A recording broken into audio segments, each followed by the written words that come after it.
21h48 ans. Je vais sortir une... Ce qu'il faut savoir sur cette setup de close, c'est que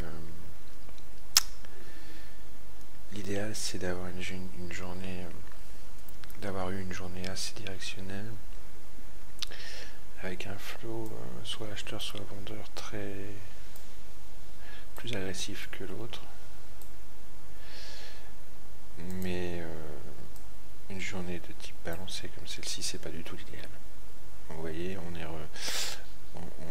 est posé sur le POC là, juste avant 22h, c'est pas bon.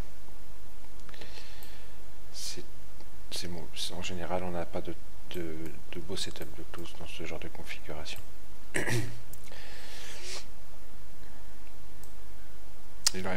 Il faut une journée très directionnelle, assez éloignée du POC, juste avant la close. Là, on est dans une journée très balancée. Je vous montre le profile. Regardez, c'est extrêmement balancé comme journée. Et on peut pas. C'est la courbe parfaite de Gauss, parfaite. Et on est sur le POC, pile poil, juste avant la close qui est dans 10 minutes. Donc, en général, on n'a pas de très joli setup de close dans ces cas-là.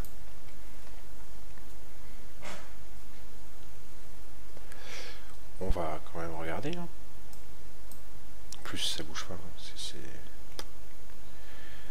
C'est vraiment très calme. Vous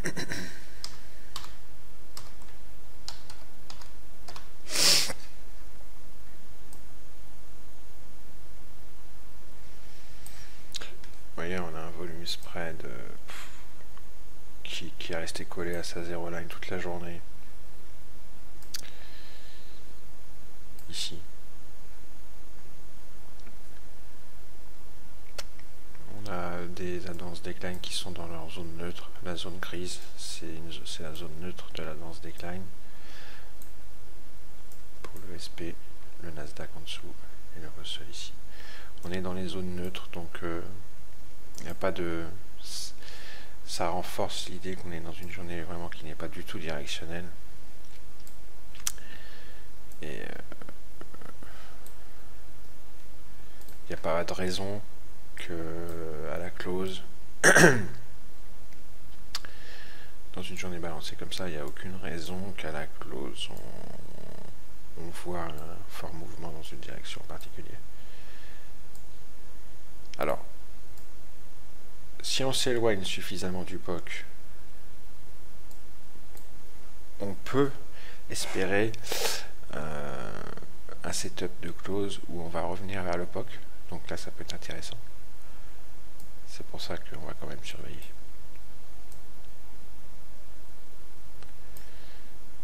Ouais, ça bouge pas beaucoup, c'est vraiment pas... Mais c'est un lundi, c'est normal. On a toute la semaine devant nous. Moi, j'ai fait une bonne journée sur le crude encore. Donc, j'ai pas vraiment besoin de prendre des risques à faire le setup de close ce soir. Mais... s'il y a une opportunité, il est hors de question que je la prenne pas, évidemment. C'est normal. On est trader ou on ne l'est pas. Alors pour le setup de close, on n'a absolument pas besoin de tous ces outils, là, les marques internales et tout ça. On a juste besoin d'un carnet et de bookmap.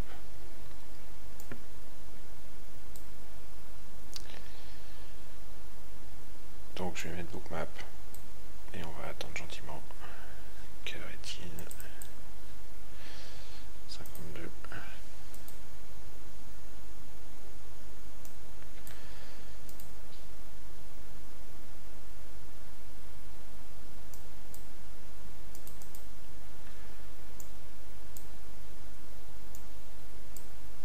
On va attendre gentiment la close. Mais je parierais ma chemise qu'il ne va pas se passer grand chose.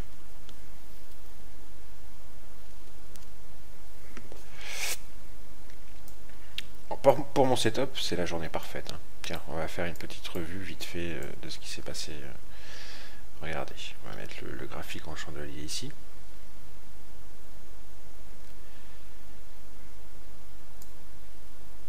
Session cash. Elle a commencé là. Alors, on va mettre le global curseur. Ok. Regardez ici à l'open, zone de vente. On va se mettre à l'open sur le graphique en footprint.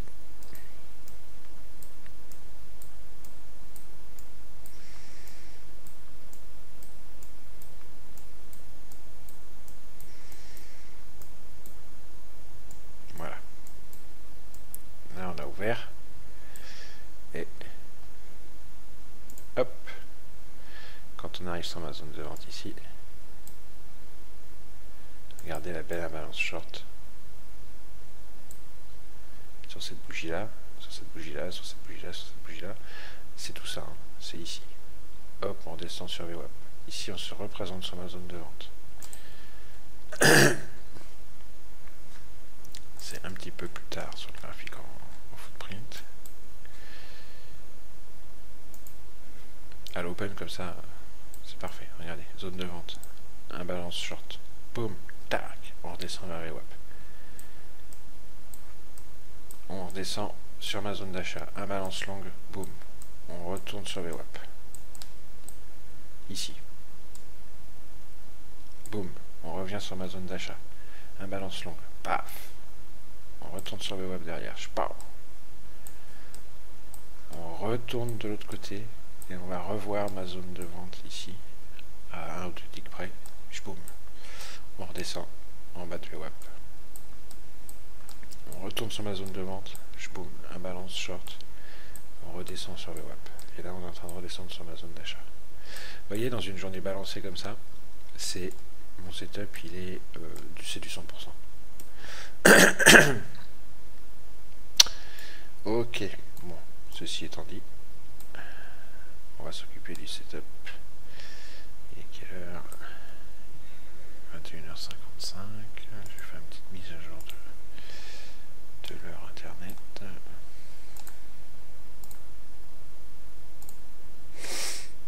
Ok, on est à jour. On va ouvrir Bookmap.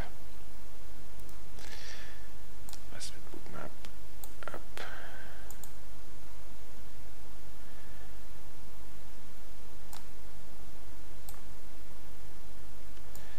On va se le mettre comme ça, tel un carnet, pas la peine de le mettre en grand écran.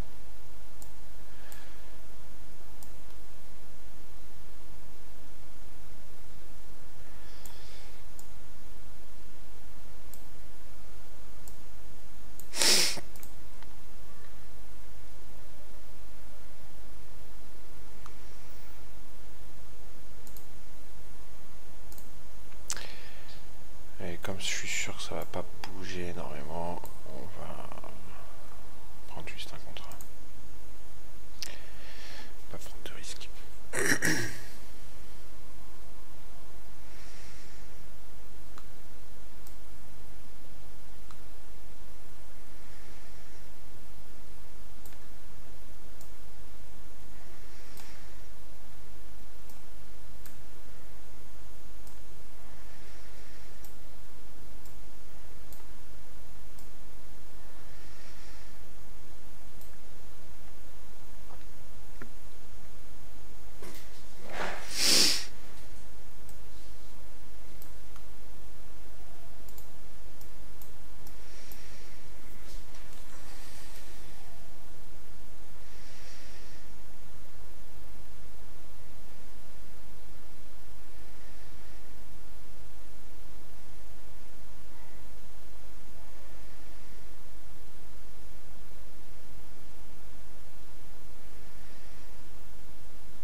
Allez, ça bouge pas.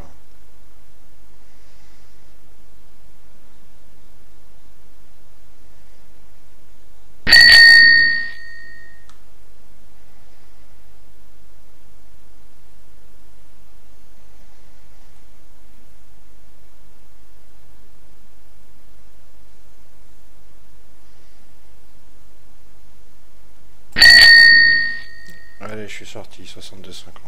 Avec un contrat, c'est bien suffisant. Si j'en avais pris 4, j'aurais fait presque 300 $. Bon, bah, il était quand même pas trop mal. Vous avez vu, tac, tac, tac, tac, tac, tac, tac. Support dans le carnet ici. Gros ordre à l'achat. Boum, on rentre. Sur le footprint, ça donne poser sur le footprint, poser sur le POC et l'open. Ça c'est l'idéal, hein, quand on est posé sur un beau niveau comme ça au setup de close et qu'on voit les acheteurs rentrer comme ça très agressivement en faisant des zigzags comme ça, qu'on voit que c'est défendu, hein, le niveau est défendu à chaque fois, POC open. Bon, bah, on peut espérer prendre quelques points quand ça commence à partir dans une direction. Bon, je ne rentre pas plus dans les détails. Ouais, c'est un petit... il est pas trop mal. C'est pas un setup de close super impressionnant, mais comme je le disais, dans une journée comme on a eu là, très balancée, on ne peut pas prétendre avoir plus. C'est déjà pas mal. Allez, ciao.